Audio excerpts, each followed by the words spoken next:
I took a pocket reload.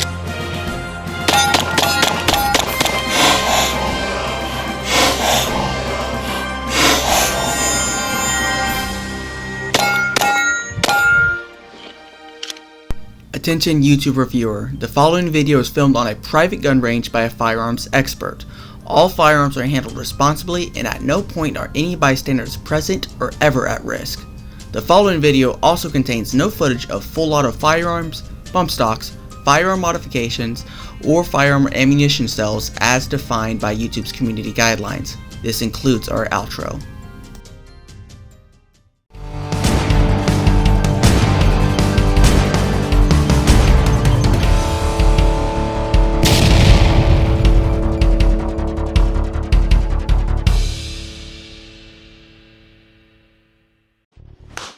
Welcome back, guys. Today we got us a handgun review.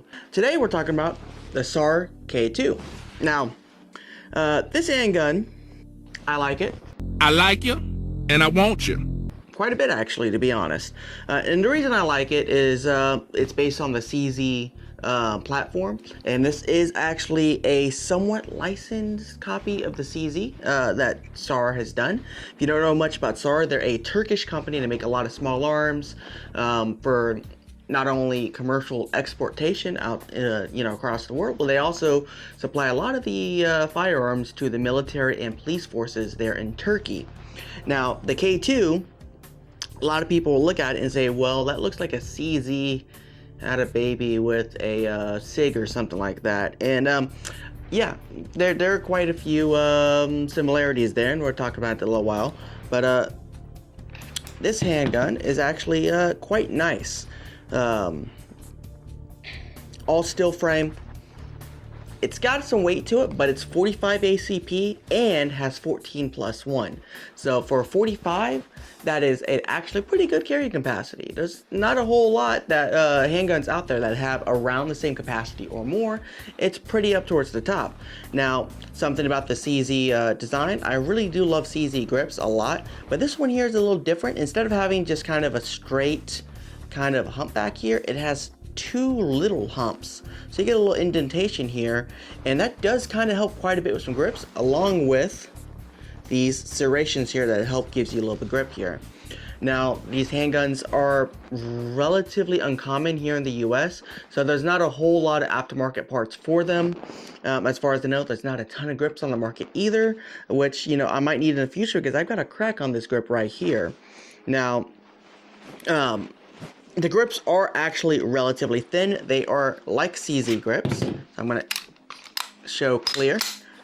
Okay, so you can see there, the grips are relatively thin, even for 45. Now, personally, me having small hands, you know, everyone says, I'm not a huge fan of 45 ACP guns, especially double stacks, specifically for that reason, because having small hands, bigger guns, give me issues. Is the only reason why way back in the day when I did my Desert Eagle video, I couldn't one-hand the Desert Eagle just because my hands weren't big enough for me to hold it with one hand strong enough, and my finger reached the trigger. So there's that. Now, let's go over some basic ergonomics here with the pistol. You do got a rail up here, which I have this cheap little NC Star flashlight hooked up on, just because I didn't have any other handguns that have a bottom rail besides my Colt railgun. Actually, no, the railgun doesn't even... No, the railgun has a rail, but why am I going to put a flashlight on a 22 that frankly gives me problems all the time? So I leave it on this gun here because, you know, it does work really well with this gun. Now, all right, well, I'm gonna test camera on gun to see how this works.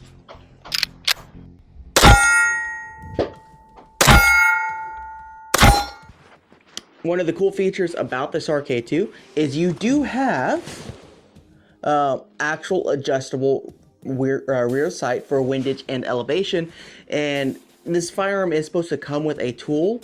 I don't have one, however, but it can be done with a small screwdriver. You got your screw here for your elevation, and then your windage is right here on the side. Now, the front sight post is replaceable as well. I have not looked on the market to see if there's night sights available for this handgun.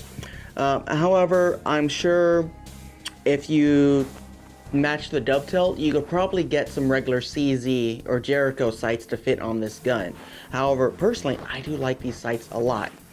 Unlike with my Beretta, when I actually sight this gun,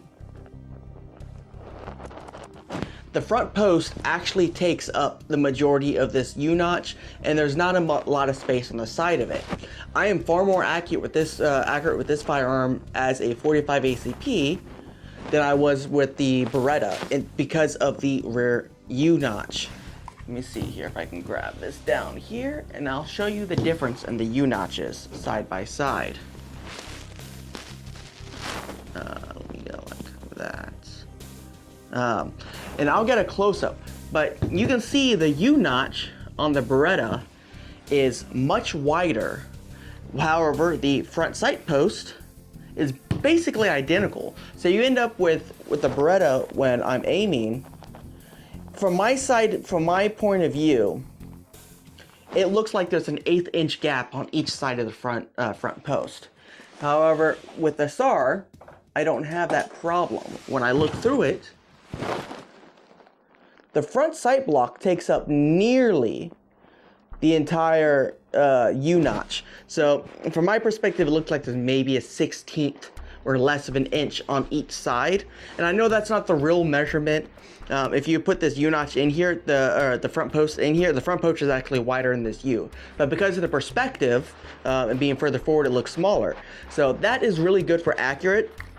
There are lots of videos of guys shooting this handgun out to 100 yards without any problems at all. All right, we're gonna do the 50-yard accuracy test with the SAR. I'm actually far more confident with this thing than I am with the Beretta. I like the sights better.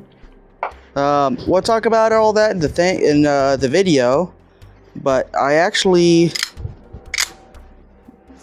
fairly confident I can hit with this.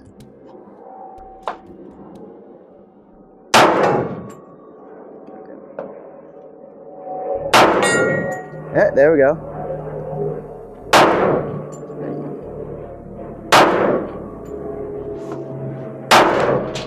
Oh, I don't know where that one went. There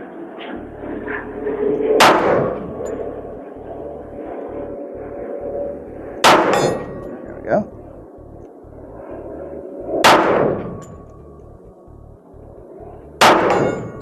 There we go.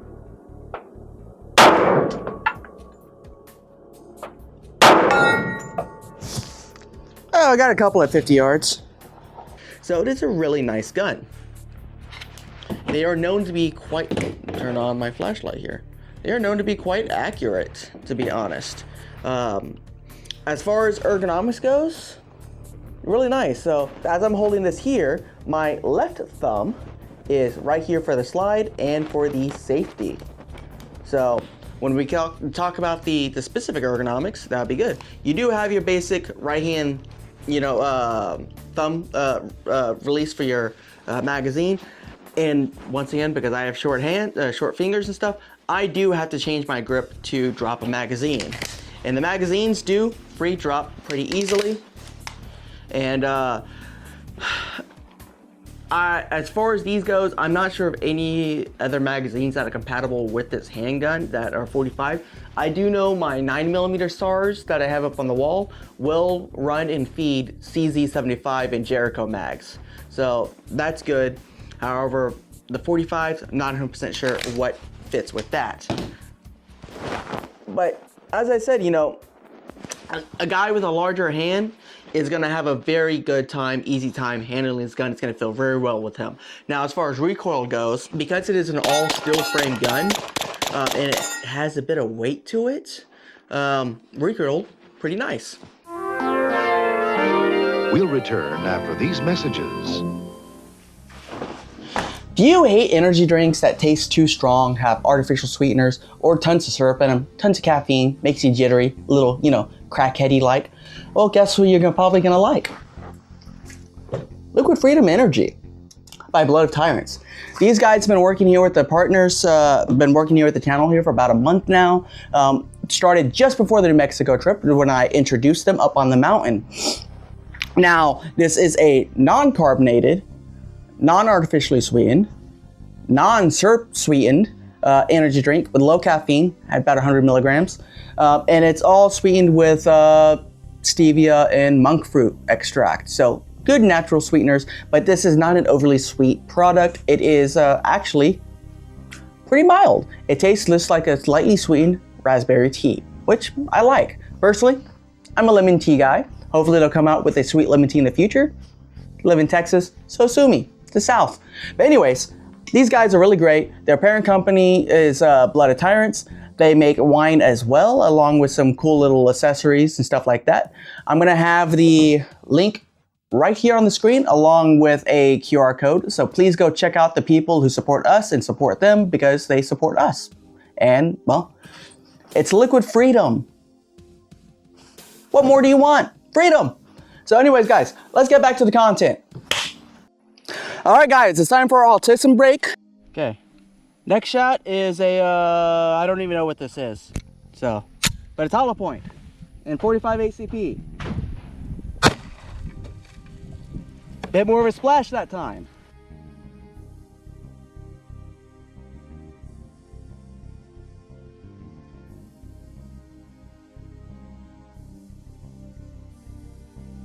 So let's go ahead and let's check out the trigger pull hold. So this is a single double action trigger. So you can either single cock and pop it like that. And from what I've seen, this has about a 5-pound single action trigger. Now let's do the reset. Okay. Little bit of creep. Now this is known to have quite a long bit of reset. Oh, right there's the reset. And then about a 1/8 inch of take up before you hit the wall, then you start pulling through and then go, okay? So on the double action, this is also known for having a heavy double action trigger pull.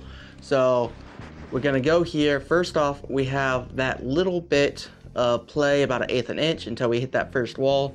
Then we start with the take up. Then boom, we hit that half cock, which I'll talk about here in a second.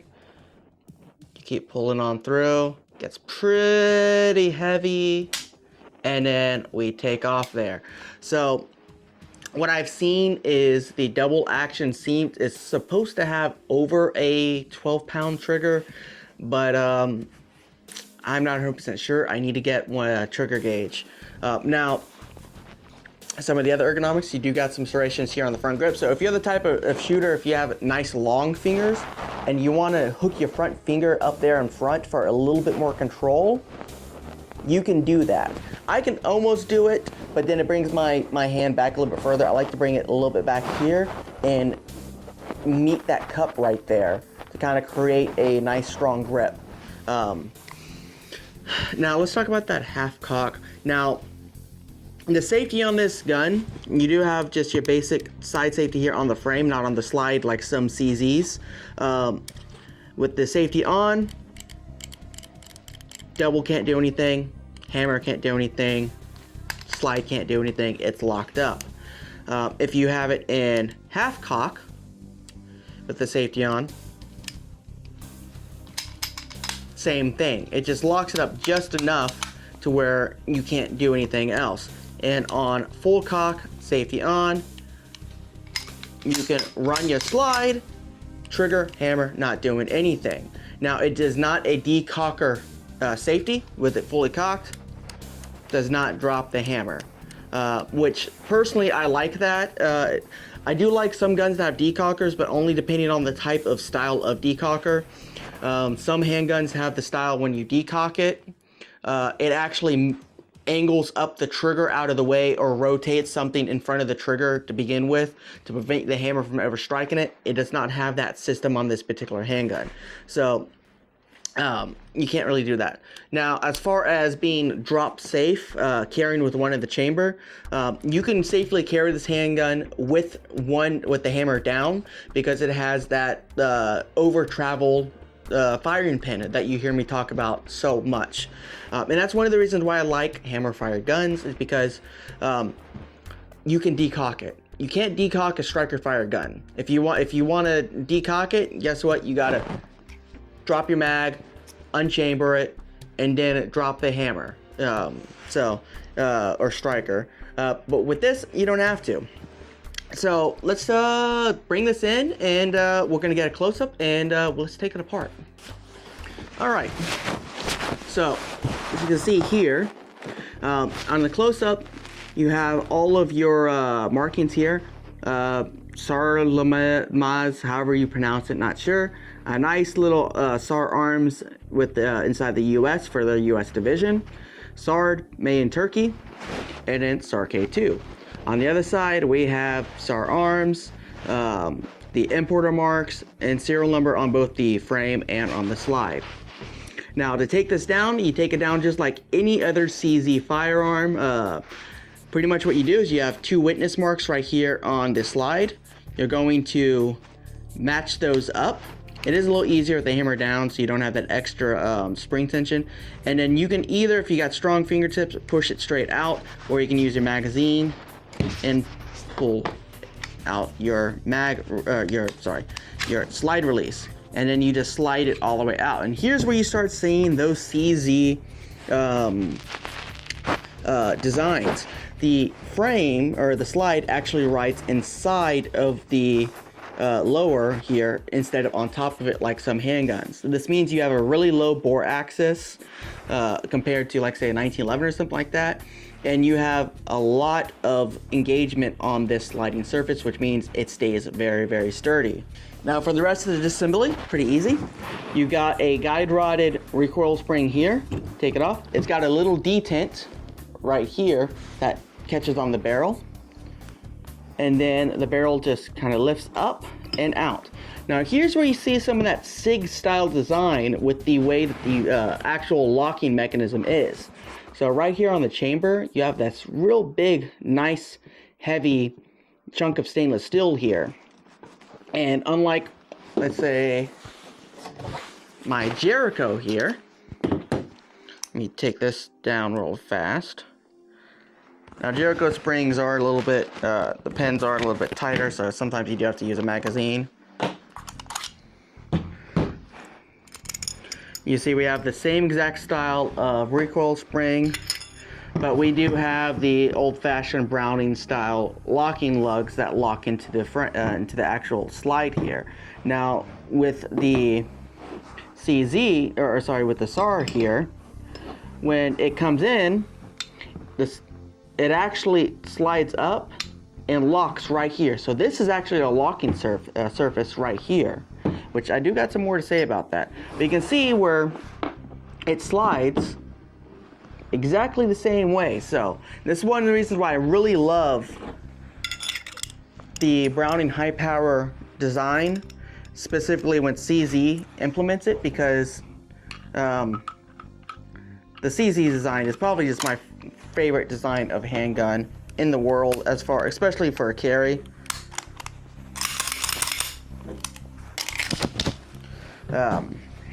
Now there's one other neat little thing that they included here with the design of this barrel and the slide, and it's this little hole right here. Now this serves 2 purposes. Let me get something really fast here. All right, there we go. I got us a 45 ACP. We're going to load this in to our barrel like so. Now this, like I said, this vent serves 2 purposes. First of all, when your gun is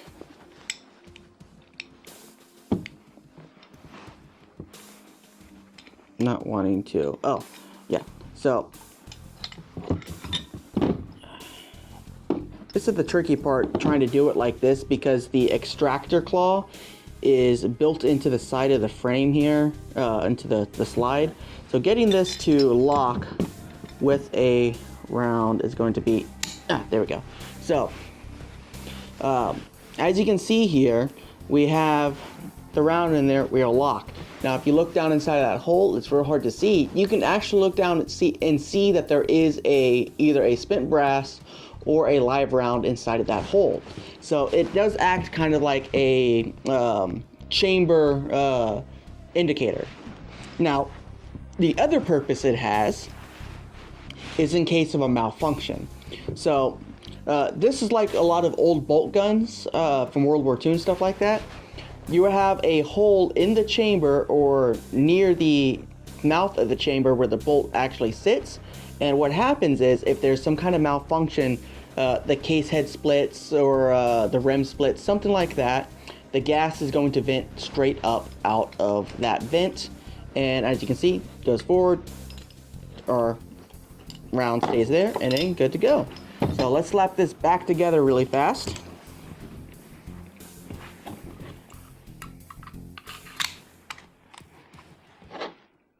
Get those witness marks back up.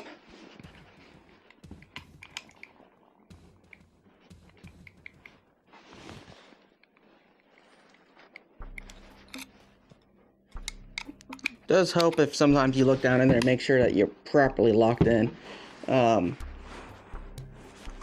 know what I may have done here? No, that's right. Okay, 1 second. We just gotta get this just, there you are, right there. There we go. But yeah, back together. Now, like I said, this gun actually shoots really nice, really good handling, very good shooting gun, and I really do like it, to be honest. Now, these currently run, they're kind of all over the place. You can get them from about 600 up to about 700. Gun brokers kind of all over the place. They do come in the painted, I think this is painted or dark oxide bluing like this. Then they do have some, I think there's a stainless model, and there's also some chrome models as well. And I believe now the newest version of them, there are some newer versions in which the frame comes all the way up to the front of the slide, where you have a longer rail, and I think there's a competition model as well. So there's quite a few of these on the market. Now, as far as a 45 ACP handgun, I do like this a lot. Personally, I prefer this over a 1911. I know, blasphemy. But to me, this is a simpler, more robust gun than a 1911. You got a little bit more parts to fill with the grip safety with the 1911. Not to mention, of course, you got that reduced capacity. With the 1911, you have big, wide grips, but you don't have the capacity. With this one here, 14+1 and a 45 ACP. So take that as you will. Would I recommend this gun as a carry gun? If you wanted to carry a full-size 45 ACP, I say go for it. It's a nice gun. Anyways, guys, that's about all I have to say about the SAR K2. It's a nice, beefy, all-metal, hammer-fired, double single-action 45 AC gun with 14+1. You know, can't really complain about that too much. Anyways, guys, I'll see y'all on the next video. I believe we're getting some military surplus again on the next one, and it's going to be a rifle, so possibly. We'll see. Anyways, guys, y'all have a good one, and I'll see you on the next one. Oh, before we go, it's 2025, and I need y'all's help. I really would like to get more views from my actual subscribers. I'm getting real close to flipping over onto 36,000 subs. It could happen here in the next week or so. I'm gonna see, I'm real close. But the problem that I have is not many of my subs actually watch my content. On the analytics, most of my views come from non-subscribers. So if you're a subscriber, please like, share, comment, do all that stuff that helps the algorithm. But if I can get even just half of you guys, even a quarter of you guys, to actually watch every piece of content that comes out, even if it's just the action sequence that I do in the beginning of my full-length videos, that would help tremendously. Not only with YouTube actually paying me and me being able to afford more of this stuff, because this stuff's expensive, especially ammunition, but it would help with channel sponsors for more products to test and review. So please guys, if you can help me out, like, sub, subscribe, do all that good stuff, share it, and check out our other platforms as well. I may start trying to work more on Rumble, but the views just aren't there as of yet. But right now, YouTube's where I'm at, and YouTube really likes to press their thumb on us gun content creators. So help us out, support the guys that support us, and I'll see y'all guys in the next video. Thank you.